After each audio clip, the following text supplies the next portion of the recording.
بسم اللہ الرحمن الرحیم۔ لاکھوں کروڑوں بے حدود و سلام حضور نبی کریم صلی اللہ علیہ وسلم، ان کی آل اولاد پر، ان کے صحابہ اکرام رضی اللہ تعالیٰ پر۔ دوستو، آج کا جو اسلامی واقعہ ہے حضرت علی کی کمال ذہانت کا واقعہ۔ پہلے حضرت علی رضی اللہ تعالیٰ کی تھوڑی سی تعریف اور اس کے بعد یہ واقعہ بیان کیا جائے گا۔ ویسے تو ہر صحابی سے آپ صلی اللہ علیہ وسلم کو پیار تھا۔ ہر صحابی آپ صلی اللہ علیہ وسلم کا جانسار ساتھی اور محبوب تھا، لیکن بعض ایسے خوش نصیب بھی ہیں جن سے آپ صلی اللہ علیہ وسلم کو خاص تعلق اور محبت تھی۔ ان میں حضرت علی رضی اللہ تعالیٰ کی ذات گرامی بھی ہے۔ حضرت علی رضی اللہ تعالیٰ عنہ آپ صلی اللہ علیہ وسلم کو جو تعلق اور خاطر تھا وہ بہت زیادہ تھا۔ آپ داماد رسول صلی اللہ علیہ وسلم تھے اور بے شمار مواقع پر رسول اکرم صلی اللہ علیہ وسلم کی ذات گرامی سے منسوب ایسے کئی فرمودات روایت کیے گئے ہیں جن سے حضرت علی رضی اللہ تعالیٰ کی فضیلت معلوم ہوتی ہے۔ آپ صلی اللہ علیہ وسلم کی ایک مشہور حدیث میں ہے کہ میں علم کا شہر ہوں اور علی اس کا دروازہ ہے۔ گویا قیامت تک اور زمانوں تک یہ اصول واضح کر دیا گیا ہے، جس کو خیرات علم کا درکار ہوگی اسے اس دروازے پر آنا ہوگا۔ جس شخصیت کو رسول اکرم صلی اللہ علیہ وسلم نے علم کا دروازہ قرار دے دیا تو پھر اس کی ذہانت کا تو یہ عالم ہونا تھا کہ اس نے ممبر خطابت پر بیٹھ کے سلونی کی صدائیں بلند کرنی تھی، یعنی پوچھ لو جو مجھ سے پوچھنا چاہتے ہو اور میں اس کا تفصیلی جواب تمہیں عطا کروں گا۔ بے شمار واقعات حضرت علی کی ذات گرامی سے منسوب ہیں کہ جب بظاہر پیچیدہ نظر آنے والے کسی مسئلے یا کسی سوال کا حل آپ نے اپنی ذہانت اور کمال علم کی بدولت چند لمحوں میں پیش کر دیا۔ آج ہم حضرت علی رضی اللہ تعالیٰ کی ذات گرامی سے منسوب ایک واقعہ آپ کے ساتھ شیئر کرنے جا رہے ہیں، جن سے آپ کے علم و فضل کے مرتبے کو سمجھنے میں مدد ملے گی۔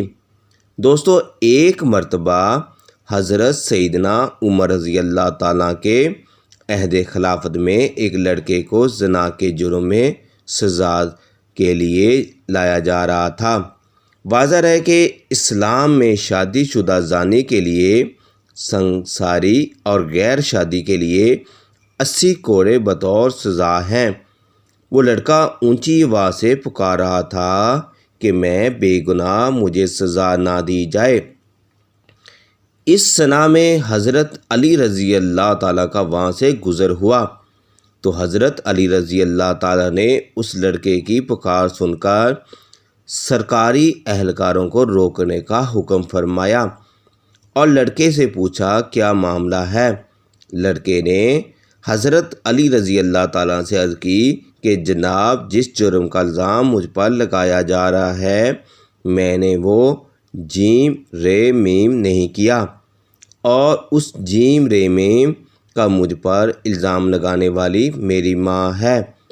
حضرت علی رضی اللہ تعالیٰ نے یہ سن کر سرکاری اہلکاروں کو وہیں روکا اور کہا کہ اس لڑکے کے اس زا فعال روک دی جائے، میں اس کیس کو دوبارہ سنوں گا۔ اگر یہ لڑکا گناہ گار ہوا تو تب سزا دینا۔ دوسرے دن حضرت علی رضی اللہ تعالیٰ نے عورت اور لڑکے کو عدالت میں طلب فرما دیا۔ حضرت علی رضی اللہ تعالیٰ نے الزام لگانے والی عورت سے دریافت کیا، کیا اس لڑکے نے تیرے ساتھ دستاویزی کی ہے اور وہ جرم کیا ہے جس پر تو نے اسے سزا کے لیے پیش کیا تھا؟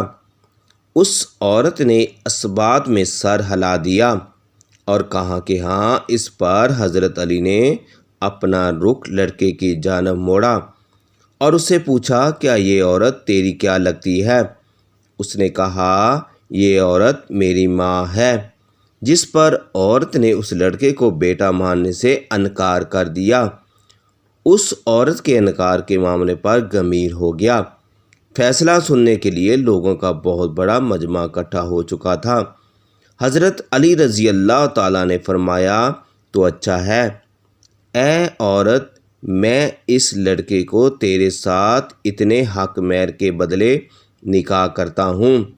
تو عورت چیخ اٹھی، کیا علی، کیا کسی بیٹے کا ماں کے ساتھ نکاح ہو سکتا ہے؟ حضرت علی نے جواب فرمایا کہ تیرا اس دعوے کا کیا مطلب؟ اس عورت نے جواب دیا، اے علی، یہ لڑکا تو واقعی میں اور میرا بیٹا ہے۔ اس پر سیدنا علی رضی اللہ تعالیٰ نے فرمایا، کیا کوئی بیٹا اپنی ماں کے ساتھ دستاندازی کر سکتا ہے؟ عورت نے کہا کہ ہرگز نہیں۔ تو حضرت علی رضی اللہ تعالیٰ نے پوچھا کہ تو نے اپنے بیٹے کے اوپر ایسا گھٹیا الزام کیوں لگایا؟ عورت نے جواب دیا، میری شادی ایک چھوٹی عمر میں امیر کبیر شخص سے ہوئی تھی، اس کی بہت زیادہ جائیداد تھی، یہ بچہ ابھی کم سم دودھ پیتا ہی تھا کہ میرا خاوند مر گیا۔ تو میرے بھائیوں نے مجھے کہا، یہ لڑکا تو اپنی باپ کی جائیداد کا وارث ہے، اس کو کہیں چھوڑ آؤ۔ میں اسے کسی آبادی میں چھوڑ آئی، ساری جائیداد میری اور بالآخر میرے بھائیوں کی ہو گئی۔ یہ لڑکا بڑا ہوا تو ماں کی محبت نے اس کے دل میں انگڑائی لی، یہ ماں کی تلاش کرتا ہوا میرے تک پہنچ گیا۔ میرے بھائیوں نے مجھ پر بلگلایا کہ اس پر جھوٹا الزام لگا کر اس کی زندگی کا سانس ہمیشہ کے لیے ختم کر دیا جائے۔ تو میں نے اپنے ہی بیٹے پر جھوٹا الزام اپنے بھائیوں کی باتوں میں آ کر لگا دیا اور دولت کی لالچ میں مجھے اندھا کر دیا، جبکہ حقیقت تو یہی ہے کہ یہ میرا بیٹا ہے اور اس معاملے میں بالکل بے گناہ ہے۔ جب اس واقعہ کا علم امیر المومنین سیدنا عمر بن خطاب رضی اللہ تعالیٰ کو ہوا تو آپ رضی اللہ تعالیٰ نے فرمایا کہ آج علی نہ ہوتے تو عمر ہلاک ہو جاتا۔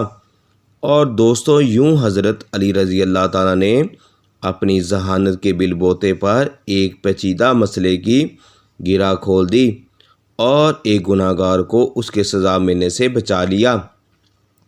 دوستو، یہ تھا آج کا واقعہ۔